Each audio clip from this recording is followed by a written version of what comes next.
Let me show you how I cook a pheasant. Now, the way I don't cook a pheasant is to take a whole pheasant like this and throw it on a grill or whatever, because the breasts are very, very lean. They're going to cook very quickly. The legs and thighs are very sinewy, so they need to be cooked low and slow. So I always start with a pheasant breakdown, removing all parts. There's a leg.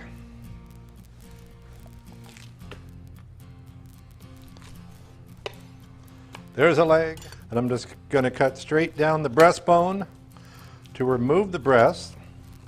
This is a wild bird. You can tell there's not a bunch of fat on it. There's the breast.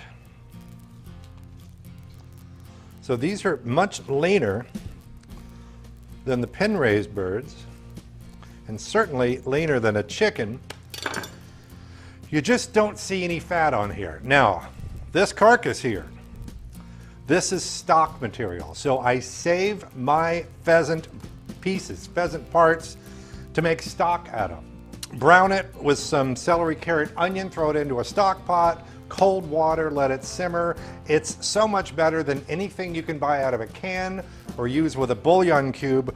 So even if you don't have a lot of pheasants, let's say you've got a couple of pheasants, you got a couple of chucker bodies, you've got a wild turkey that you've broken down, you can break the whole thing down and make a delicious stock out of it.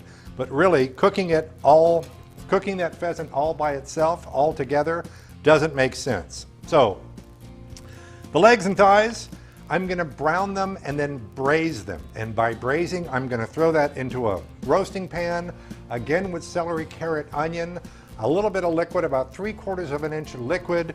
Cover it up with foil or a tight-fitting lid, and it's going to take several hours at about 300 degrees before that pheasant meat pulls off the bone.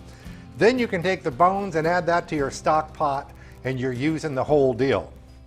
But for this breast, very, very simple. I've got some Lodge olive oil into a hot cast iron skillet. I'm also going to put a little butter in there. Once that skillet is hot, and not a minute before, I'm going to add the pheasant breast. And look again just at how thin these are. And compare these to chicken or to a pen-raised bird. The wild birds are a lot leaner, but they taste great. People that tell me that they think pheasant is gamey,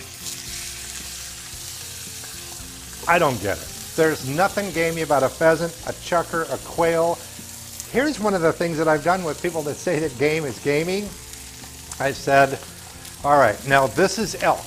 I know you don't like game, but try this elk. I don't think it's gamey at all. And they'll try it and they'll go, you know, it's still a little gamey.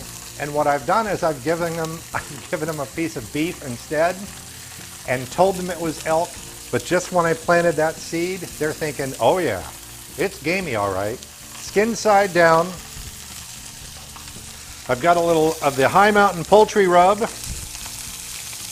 What's great about the High Mountain products is that they're low in salt.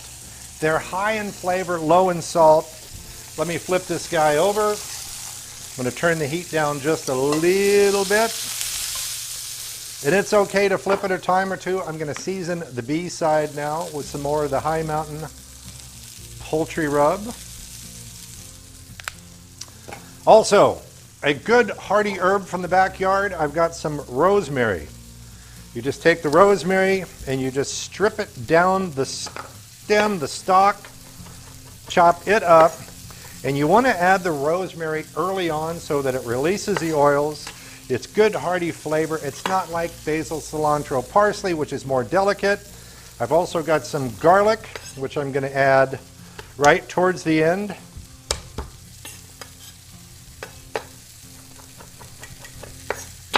And a little jalapeno for heat. Maybe a little more jalapeno for heat. It's really close. I mean, real time, this is super close. I know that my pheasant is done because it's still going to be just a little tiny bit pink in the center. Nothing bad's going to happen. If you cook it too long, it's going to dry out because, of course, there's no fat in there. This butter will help things out. That'll help give it some fat, kind of smooth out the edges. Here's some jalapeno. I don't like jalapeno. Okay, then don't put jalapeno in, right? I can't believe you put jalapeno in. There's some nice, beautiful heirloom tomato that I've just taken off the outside. Now I can throw that garlic in. I don't want to throw it in too early or it'll burn. A little lime juice for flavor. So we've got lime, butter, olive oil, garlic, and rosemary. All right, I know that it's done just by feeling it like that. You press down. I can tell that this is just done and not overdone.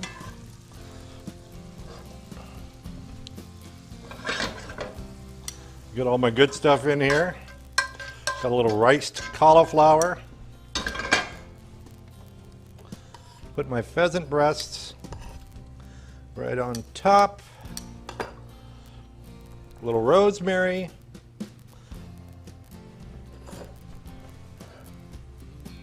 Pheasant breast, not dry, not overcooked, not gamey, just really, really good.